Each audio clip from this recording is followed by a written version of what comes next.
Well, I am so excited for this episode because I have had the pleasure of meeting this incredible woman on a handful of occasions. And then I went and stalked her social media, which is exactly what you're going to want to do after hearing this episode, and realized how much of a powerhouse she truly is. I want to welcome Hofit onto Building Billions. Welcome. From one powerhouse to the other, it's a pleasure to be here. I love that. You are such an enigma to me. I was just explaining to this to her offline, because you are just so warm and so kind and so lovely and just like really a powerhouse in person. And then I look at your social media and you are this influencer and walking the red carpet and in all of these places doing all of these things that I feel like are so easy to put somebody on a pedestal and not equate kindness and being wonderful and soft too. Like most people try to separate those two because they can't. You can't have both, right? They tell you can't have both, but you do have that. You have this incredible life, but you also are so warm and kind. Can you walk us through how you got started in the work that you do and give us a little bit of a background of what makes you who you are today? Wow, thank you first of all for that amazing intro. I don't even know where to start, but the honest truth is to what you were saying about being kind or being nice while being amazing. Well, doing what you love to do, right? You can call it what you want to call it, but one doesn't cost the other.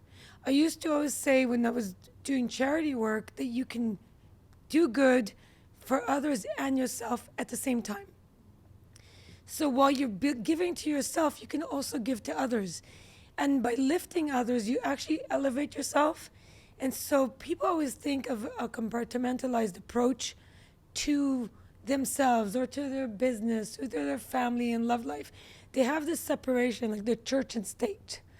I don't have a church and I don't have a state. I just have that 24 hours in a day, and I want to optimize every second. I want to milk it like a little cow I want those to work for me because I know that this is my one life. I am the driver of that life, and I want to do the best I can for myself in that life. But that said, in doing that, you can simultaneously, without spending an ounce of extra effort, do it for someone else, and you're stronger together. And I believe in the squad mentality. I believe in the teamwork mentality. I believe that while you raise yourself, you can raise others. I'm not one of those girls that doesn't want any other girl around her to be pretty or successful. In fact, if you go on my social media, you'll see all my girlfriends are super hot, younger, super successful, and I want to elevate. I celebrate that.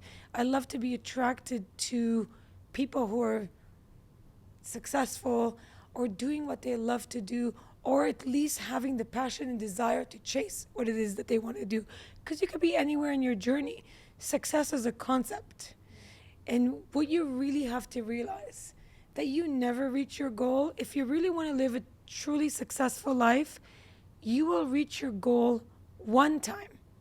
And if you're lucky enough to realize that goal, it'll be like on your deathbed, few breaths before you leave this earth.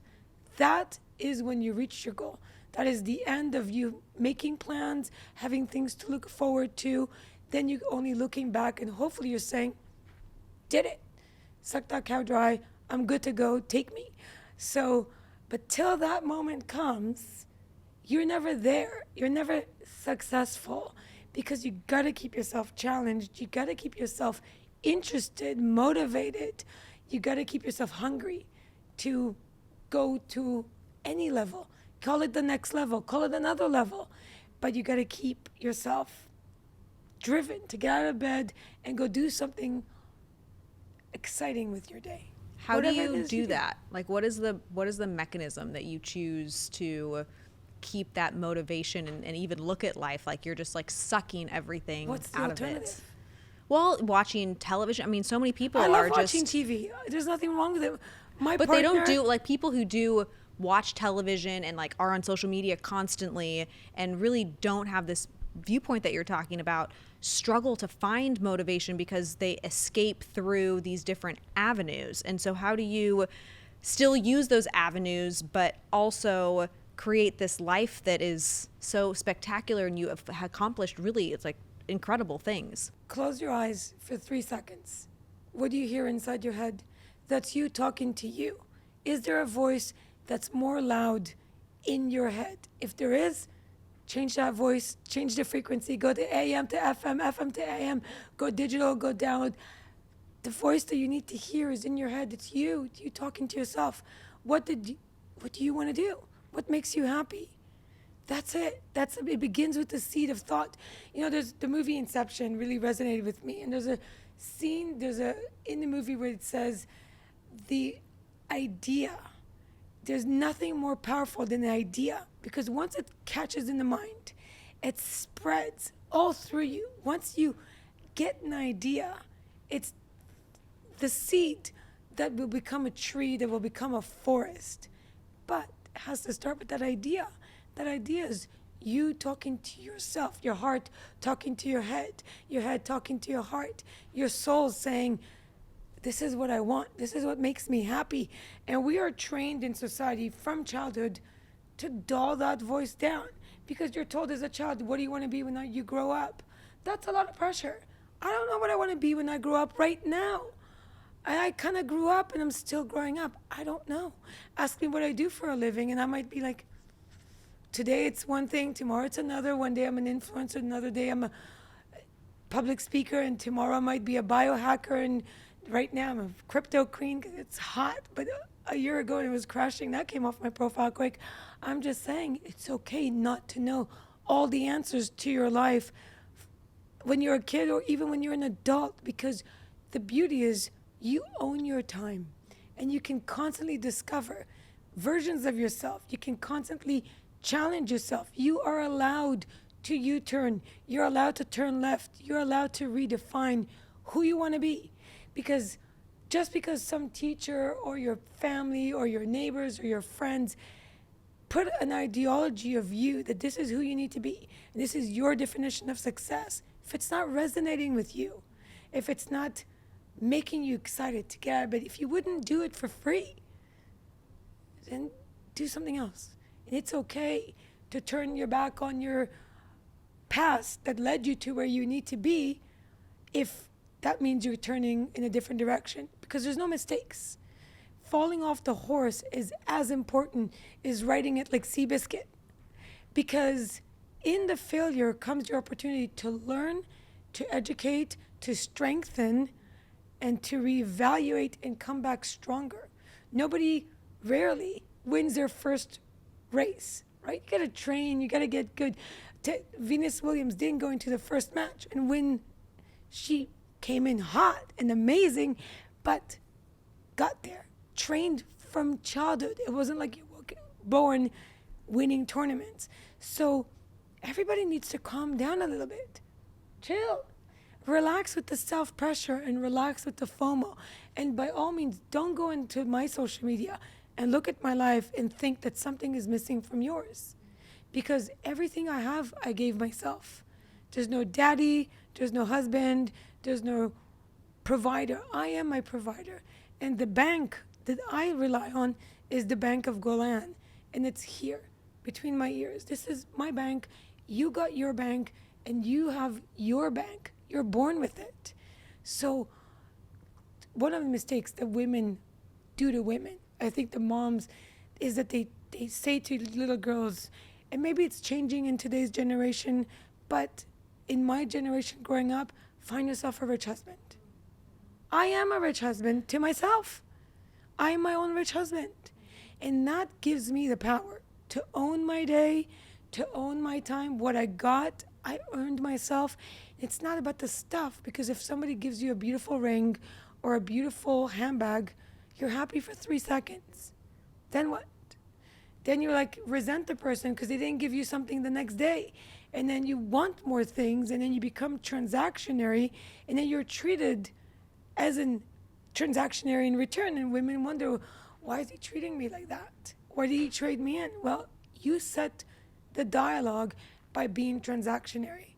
I mean, don't get me wrong, I love getting gifts. There's nothing wrong with that. But that is not what is my mission and what I surround myself with.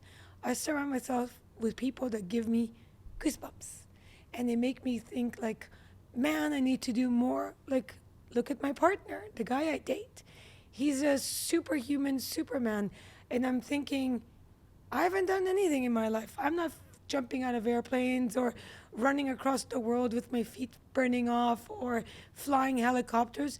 I always surround myself with people that are more successful, more inspiring, more rich. I want to be the smallest person in the room because you know why? They will bring me up. And I bring other people up along the way because it's so rewarding to give back and share with other people what you've learned along the way. That is how knowledge should be acquired and passed along.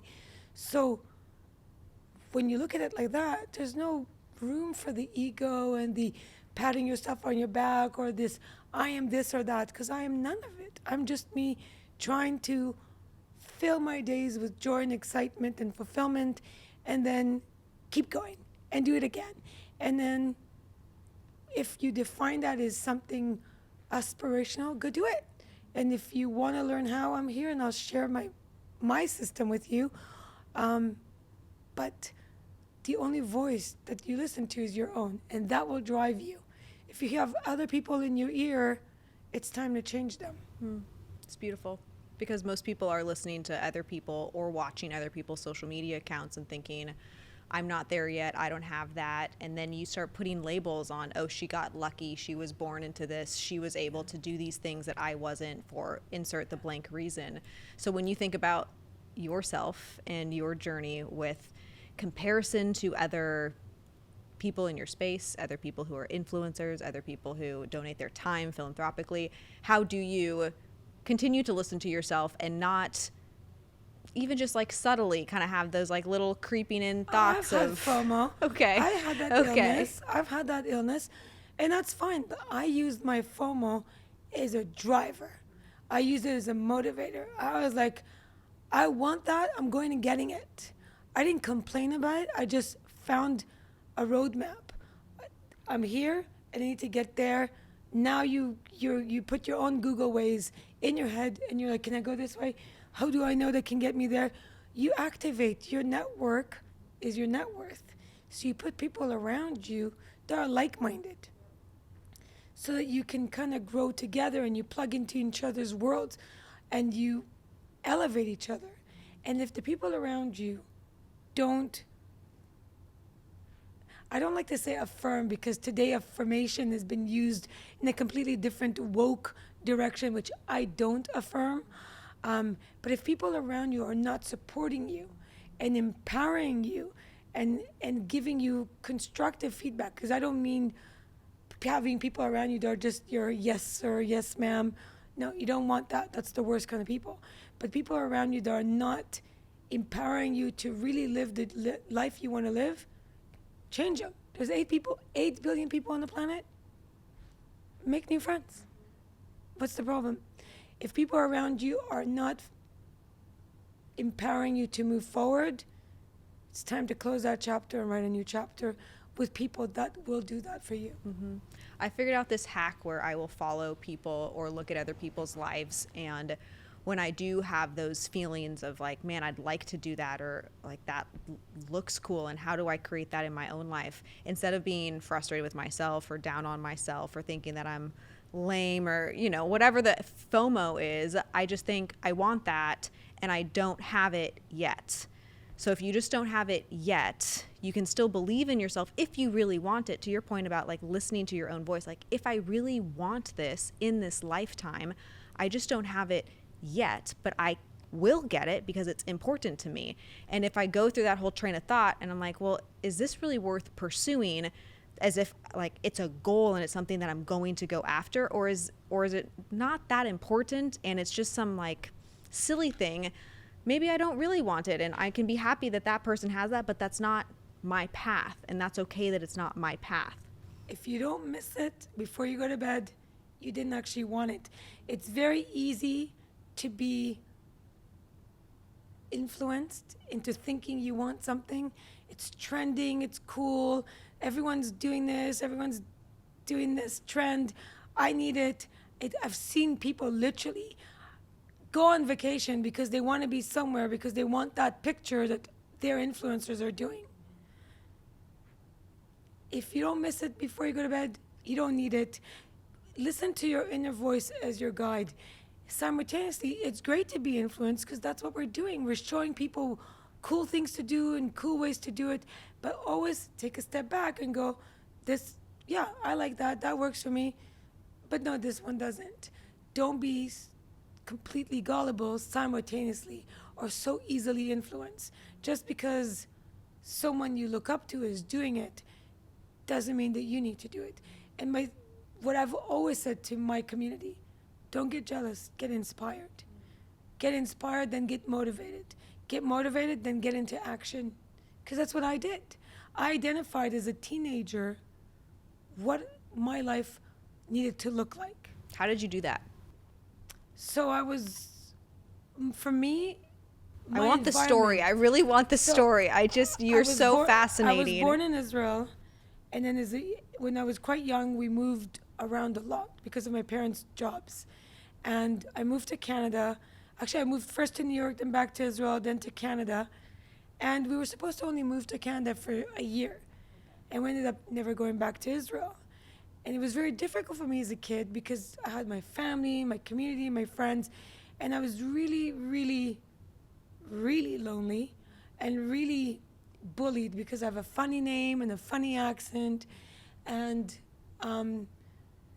there was no social media back then. There was no talk about mental health. So if you were bullied, you just had to deal with it. And my inner voice was saying to me, I'm not happy where I am, and I'm not happy with this lifestyle that's being pushed onto me. What am I missing? What do I love? And when we started traveling, we went to the Caribbean, and I'll never forget this. I was in Cuba on a family trip with family and friends, and it said to me, I like the energy of this place. I like this Caribbean vibe, but I still want the amenities of a New York, Toronto energy. What place on earth has this? I spun the globe in my head. And I'm like 16 years old, and there's no internet, none of these beautiful things we have today. You can't Google or talk to Siri. So I spun the globe in my head, and I landed on Florida. And I decided that I'm going to move to Florida. At 16? 16, 17, something like that. Okay. It resonated with me. I'm like, it has nice weather, and I'm going to move to Miami. I've never been to Miami. I didn't know a soul in Miami. It just came to me. Miami. I'm moving here. And I used to walk around telling everybody that would listen, I'm moving to Miami. One day I'm moving to Miami. And I would get cast on a big TV show a year later called Electric Circus on Much Music, which is the Canadian MTV. And I used to go salsa dancing every Sunday. I'm going to condense a long story into a short story. Long story short, we were salsa dancing. Janet Jackson's manager sees me dancing, approaches my girlfriend, invites us to the Janet Jackson show. My girlfriend, who was no real friend, turns out she takes the tickets, doesn't tell me about it, tries to invite anybody and everybody but me to the show. But she gets canceled by everybody. And on the day of the show, these tickets that were intended for me that I never knew that were even in existence, jealousy between girls and all that silly stuff. She invites me out of desperation because nobody was going to go with her. And it happened to be a very high holiday in the Jewish religion. Sorry, Mom, you're probably just discovering this now. Yom Kippur. I was supposed to be fasting, going to synagogue, but I was a very bad Jew. I decided to sneak out of the house. Something in me said, go to this concert. I don't get invited to cool stuff in Toronto back then. And we had backstage passes. I never got invited to a backstage before, so I'm like, You're going. So I took a bus, a subway, I walked, I snuck out of the house. I got to the concert. We got there a bit late. Saw the concert, had fantastic seats, and this is many years ago. So I just remember that the concert finishes. The stadium is starting to empty out. I go to the front of the stage with my little sticker that says backstage stuck on me proudly. And I go to the security and I go, hi, I got backstage for Janet Jackson. Security goes, oh no, you missed that. That was before the concert. Janet is packing up. She's going to Montreal. Concert's over. Go home, little girl. And when I want something, nothing gets in my way. And I'm like, no, I got backstage. See the sticker? Says backstage. You're in my way. Move, bitch. Out. I'm going there. Yeah. He's like, no. And he's like 3 times my size. And he's like, no. And I'm like, but my ticket says backstage. Do you have a manager? do you have someone I can talk to? Anyways, this goes back on and forth for some time. Because all I know is my girlfriend disappeared. The stadium is empty. 50,000 people are gone. And I'm still like pointing at this sticker going like, I'm going backstage. And this guy shows up out of the blue, a guy I've never met. And he goes, hi, what's going on here? And I'm like, hi, I've got backstage passes. And he looks at me and he goes, were you at this nightclub dancing salsa 3 weeks ago? I go, you're creepy, but yes. Why? He goes, you were wearing this Tommy Hilfiger outfit. I'm like, extra creepy. But yes, that was me. Does that mean I get to work backstage? And he goes, I'm Judd. And I'm like, great. Who cares? And he's like, I gave you the tickets. I'm like, you didn't give me any tickets. My friend gave me tickets, and she just told me about it today. He goes, no. Those tickets were yours. I was too shy to talk to you. So when you went to the bathroom, I went to your friend and said, I'd love to invite you and her to the show. And I gave her the tickets, hoping that I'd meet you backstage. And you didn't show up backstage. And I said, well, I just was invited a few hours ago. But if you wanted to invite me, here I am. Backstage time. And he's like, he lifts the rope and he goes, let's go backstage. And we go straight to Janet Jackson's bus. And I get on the bus and I sit with him and I go, by the way, you have an accent. Where are you from? And he goes, Florida. I go, that's funny. I'm going to move to Miami. And Janet Jackson turns around. She goes, I've got this apartment HBO rented for me in Miami for the Velvet Rope tour, and I don't use it. You can go stay there. No. 2 weeks later, I was in Janet's apartment, and I never left Miami. And now I've got my green card, and here I am. I've lived all around the world since then, but that's what I mean with setting attention. And guys, there was no internet. There was no Instagram. There was no Facebook. There was no internet. There was no cell phones. Just you making it happen. It's manifestation by the power of putting it out there. But it's not just putting it out there, praying in your church, and then thinking it's going to drop on your lap. It's everything. I told everybody. And one day, I told the right person, and that person opened that door. Until today, him and I are friends. In fact, he was doing the Pink concert the other day, so he sent me tickets to that. He still takes my parents to concerts. My mom especially loves it when he's in town. She goes because he's with Live Nation. And the moral of that story is there's always a door in front of you, but you're responsible to identify it, to push it open, and to step through it. Life will give you those opportunities, but you have to take them and turn them into your favor. It's amazing. And then along the way, I've continuously looked for what is the next thing I want to build and where's that next door. How do you not feel silly in the process when you're identifying at 16 years old that you want to move to Florida? Nobody you know lives in Florida. Or you're identifying that you want to start posting content online. And it's like before you become known for that thing and before it happens, where you have maybe the imposter syndrome, the doubt that you feel, the uncertainty. What is your process for like working through your own maybe limiting beliefs or what people know you as and getting past all of that? Those only exist if you empower the voice that's not the one that's yours. Those exist because you want to cater to someone else's opinion. You want to please someone else. You care if I turned my likes off on Instagram because I don't care if you like it or not. That's your choice. I'm putting out my content. If you enjoy it, by all means, enjoy it. If you want to comment, go ahead. But it's not why I do it. And I'm not going to look. I don't look for myself. And I don't need to show the world if it worked or if it didn't, if it went viral, it didn't. I don't care. because I'm just doing it for me.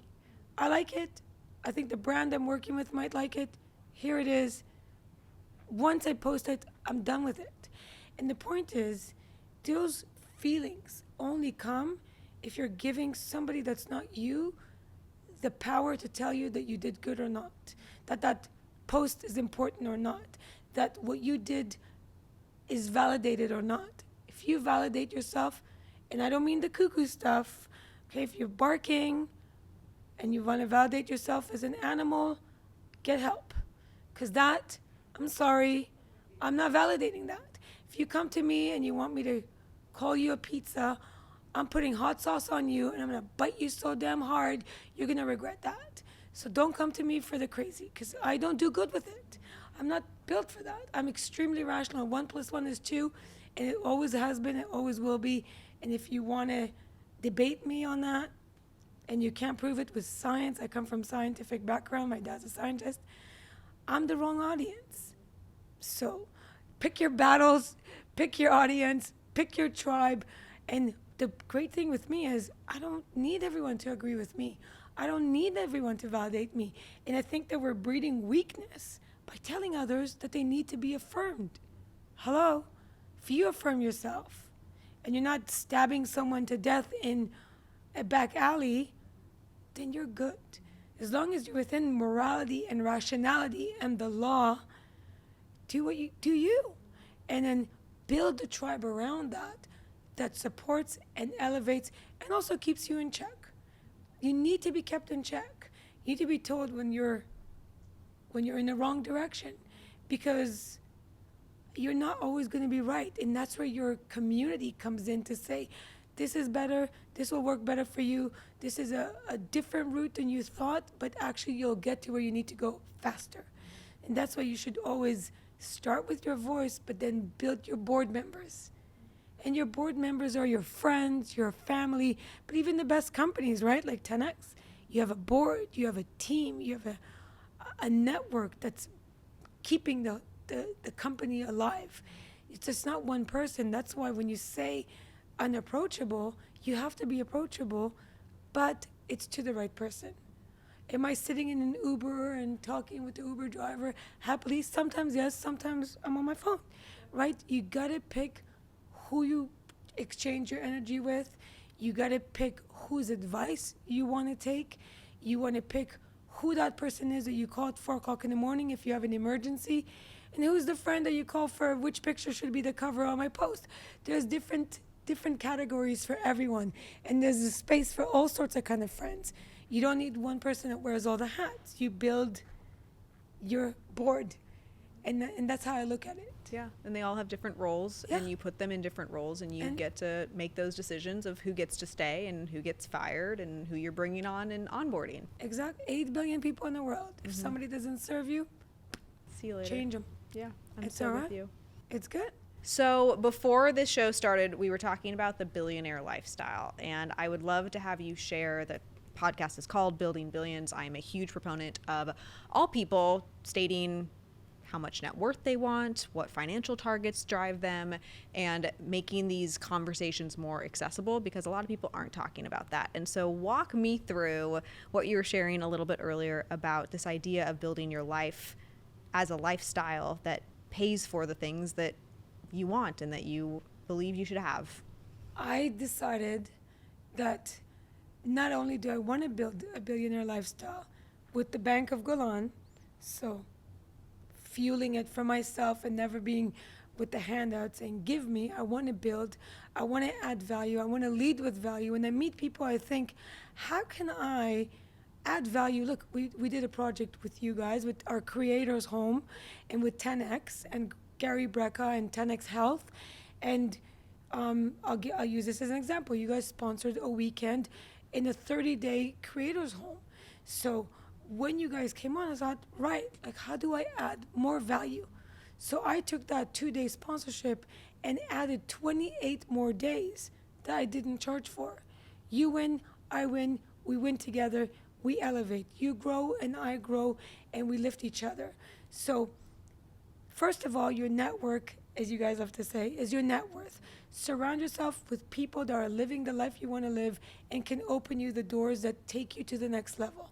Number one. So networking is incredibly important. Be mindful of who you keep around you because your time is limited. So having people that expand your mind, body, soul, creativity, your passions, your health, and your wealth is important. Be strategic in who you spend your time with. Secondly, I like to cut the line. So while I worked getting to being a billionaire, I'm going to find a way to live the lifestyle, but not only get to live it, get paid to live it. Because what's better than being a billionaire is someone paying you to sit on a jet, someone paying you to sit on a yacht, someone paying you to stay in a 5-star hotel, someone paying you to wear beautiful diamonds or a beautiful dress or beautiful makeup. And that is the power. The power is not being on a jet or a yacht, because that's up to you if that's your goal. But if you do what you love to do, you'll never work a day in your life. And if you find a way to monetize your passions, then you're already billion your billions. Because now you're getting paid to do the things you love to do that you would do with the money you earned if you were doing a normal job.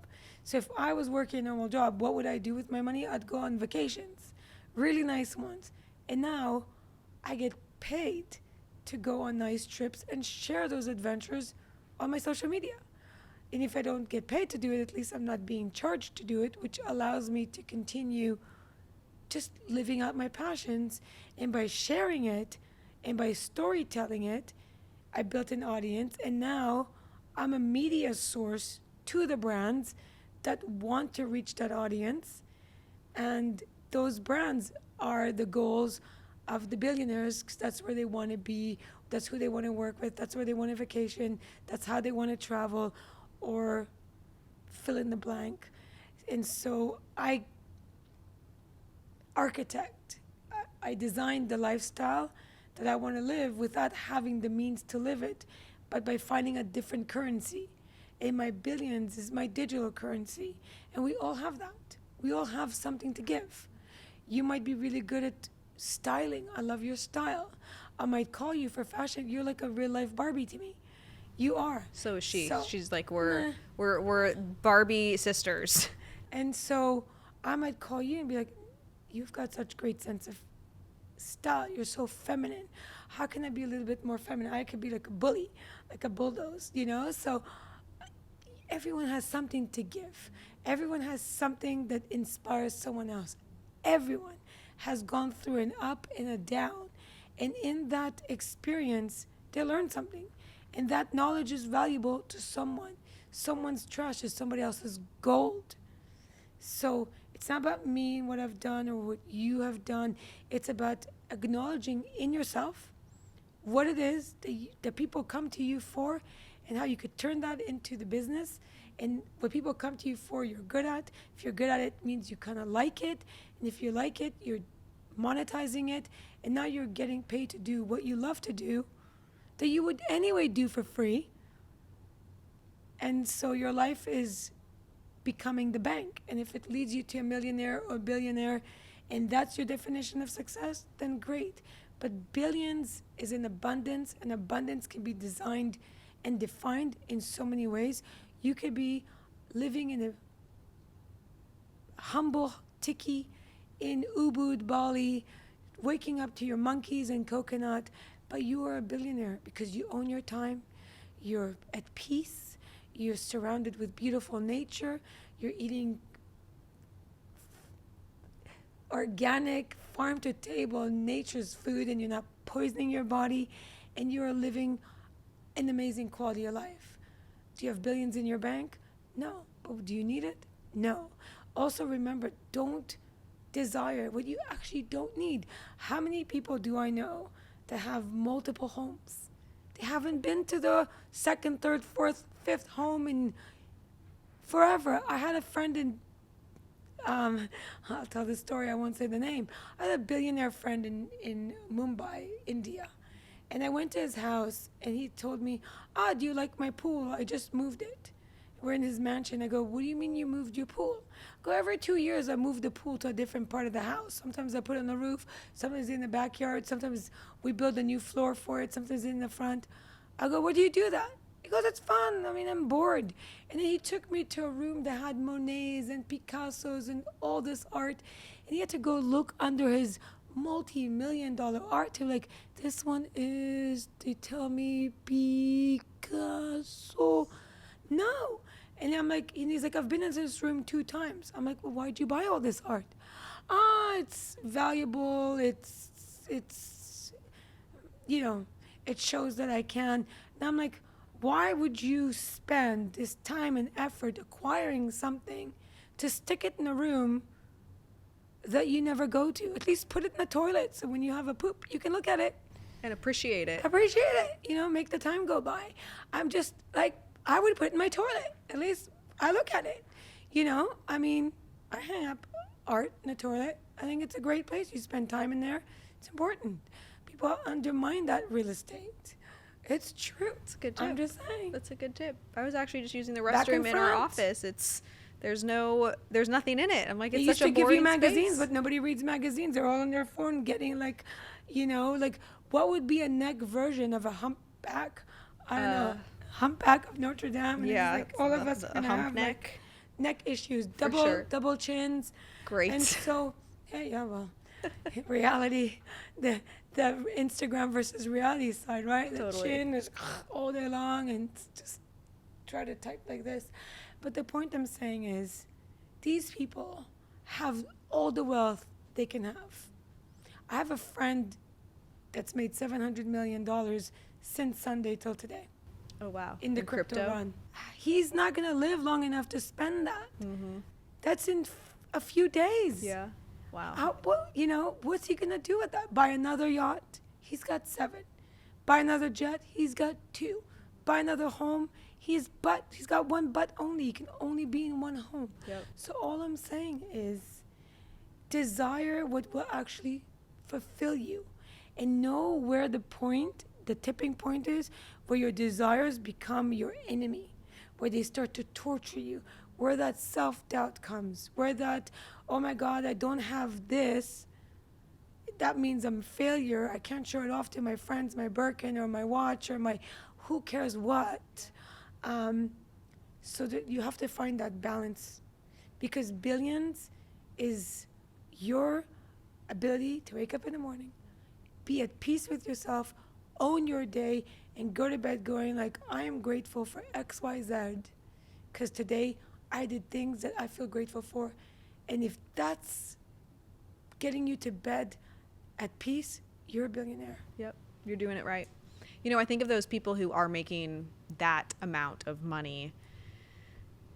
At some point, you can only buy so many things, right? There's only so many watches or bags or you name it, jets. But at some point, I find this with myself often.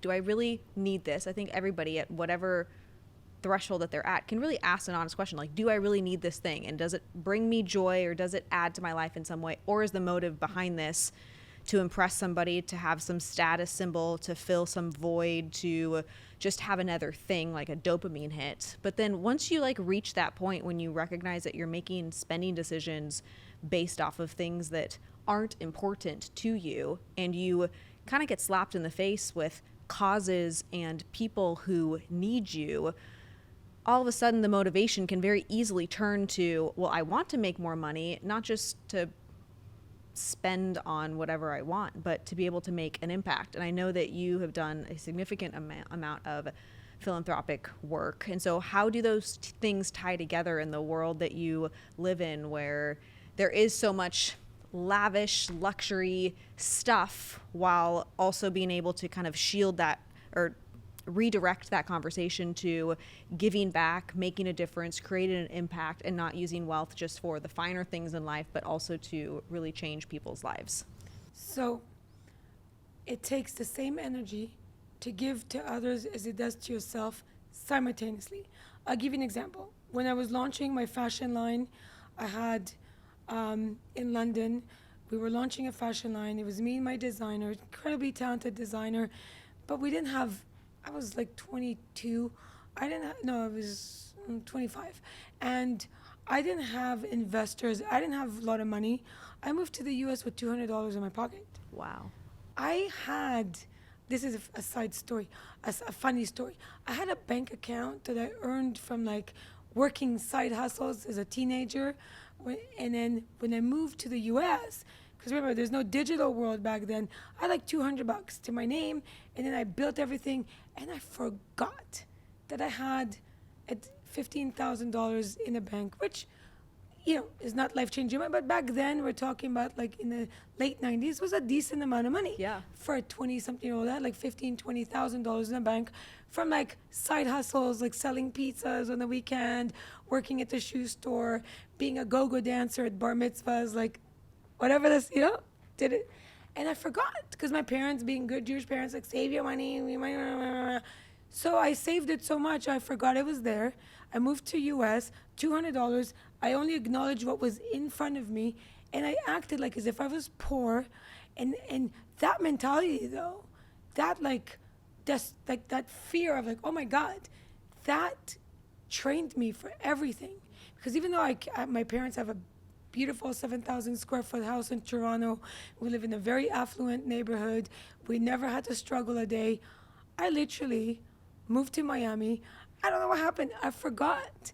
And I acted like in my mind for the first year, like if I don't make another dollar, I'm on the street. I ain't calling my parents because I've got too much pride. So I get a letter from the bank 15 or 20 years later, or I don't know how many years, like maybe less than that, like 10, 15 years later, to my parents' home, which we still had our family home, thankfully. Is Miss Hofit Golan deceased? No. That's a terrifying letter to get. Because this account has been untouched for that point over 20 years. Just sitting there. So the bank wants to like close the account. They're like, they don't Google me. I'm like, hello. Hi, I'm very much here. Very not deceased. Is she deceased? And I'm like, oh, I have all this money I made when I was 16, 17, 18, and I still have that account. I've yet to touch that account. The bank knows I'm alive, but the moral of the story is you need a lot less than you realize and you think. You need a lot less. Happiness is a construct that you have to allow yourself to have. The only thing that will give you happiness is your mindset, getting at peace with your heart and your soul and your intentions. And you own that ability. And then everything else is a hit, like you said, you're happy, and then your brain is like, okay, what's next? That said, don't get me wrong, I have a house in London, 6 floors, stuffed with stuff that I'll never be able to. I have more shoes than that Imelda, what was that crazy shoe collector lady? Yeah. I don't know. I have more shoes than I have feet will ever wear. I have more gowns than I have days will live and wear. I have too much of everything. And I still want more. There's nothing wrong with wanting things. There's nothing wrong with motivation. There's nothing wrong with wanting wealth. I'll tell you something. Like, rich shaming is a joke, because if you go to any person who is struggling, they will take your spot and they will not apologize and they won't even look back. So don't for 1 second think that you should sit there and feel shame for wanting or achieving whatever it is you achieve, because believe me, there's billion plus people that will kick you off that seat and won't even say thank you. Yep. So if you're sitting on your jet, level up. If you're sitting on your yacht, toast to you. And if you're dreaming of it, go and get it, because there's so many ways today to achieve those goals. Social media, TikTok, Instagram has made it so easy for you to get your message to the world, to build a community, to build a fan base. Brands don't even look for mega influencers anymore. They're working with micro and macro and nano, and so there's a spot for everyone. And there's no excuse for you not to live the ultimate lifestyle that you can live. And you shouldn't apologize for being hungry or motivated. And yes, while being nice, you also have to be a shark and know when to say no. And one of my favorite things to do on Instagram will surprise you. I'm ready. Block. You block people. all day long. The haters, the I don't care. negative people. Whatever. Okay. You think I want those followers? I get rid of them before they get rid of themselves. Because this is my community and it's my space. And in that space, I get to decide who gets to interact because I care about my followers. I read all their messages, I respond to them as often as I can. And if somebody comes there that doesn't resonate with me in that way, I'm not going to have a debate with them. I'm not your mommy. I'm not here to teach you or change your mind. If you're sliding into my DM or into my comment section, or if I somehow see that on your page you don't resonate with my values, you're gone before you know it. Because it's my space. It's my home. And you're not going to bring anybody into your home, are you? And even though it's public, I still have that power to say, not you. Because in the end of the day, your energy is even affected by the people on the other side of that digital space. And if somebody is coming into your space and they are bullying you, harassing you, shaming you, block them, forget them, move on, replace them. It's fun. I actually think it's really fun. My boyfriend is too nice a guy to block. I'm like, he gets harassed sometimes by people, or the first time he had a hater, he really felt bad, and I'm like, just block. It's funny. Part of the process. I find it really motivating. And not just in real block in real life too. Yeah. Oh yeah. For sure. And in real life, I don't know, there's something about people who know the right button to push. There's one thing when it's just like really just like nasty and derogatory and like truly hateful, and I'm all about blocking those people. But I can remember so many times, and I've actually screenshotted the direct messages. I one time like received a letter to my house, or just comments where people point out the things that I might have been insecure about in my life, or that I've had doubts or reservations about for myself, about just how people perceive me. And there's something that is so motivating to me in seeing that I absolutely every single time I screenshot it. And sometimes I'm even, playful back, where I will engage. If you want. I won't get defensive, but I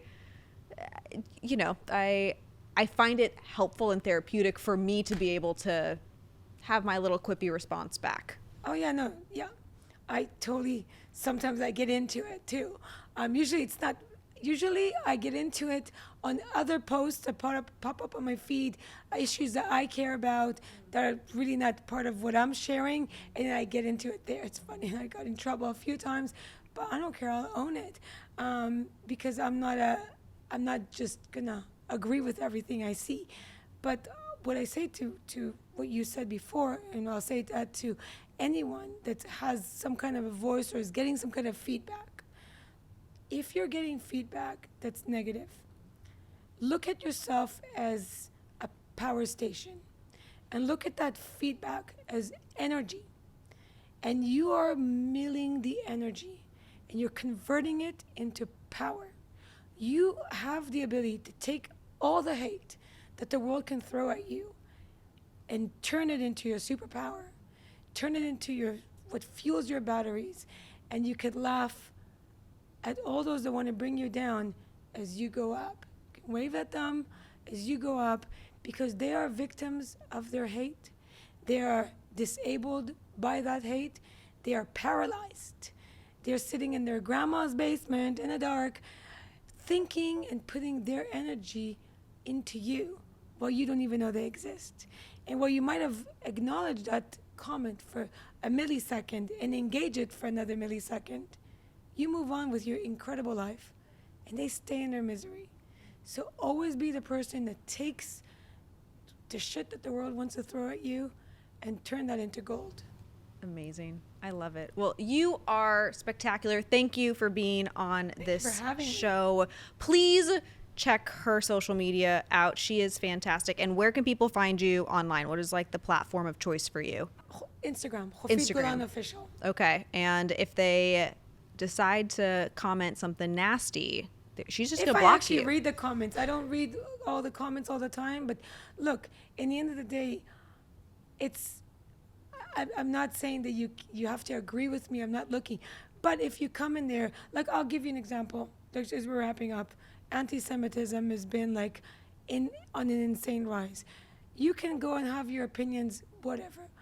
If you're coming into my page and you're going to go and chanting against the right of my family to exist, I'm going to block you. I'm not going to go and give you energy and try to say, but why do you think like this? If your mother didn't educate you, then there's no hope that I will. So if you're coming where you're so wrong on something, I'm going to hit that hate button. But if you say that you don't like my hair or my outfit, I don't care. I'm not going to block you for that. For sure. I'm saying there's a line that if people cross, I just remove them. For everything else, who cares? Totally. Don't give it energy. Yep. It's just a second of time. It's a blip in a lifetime, and you get to go keep creating your life. Use your time to be your power to build your billions. With that, thank you for being on Building Billions. Can't wait to see you guys next time. Don't forget to subscribe to the channel and share this episode with anybody who you think in your life could be benefited by hearing all of the amazing words from this incredible powerhouse woman.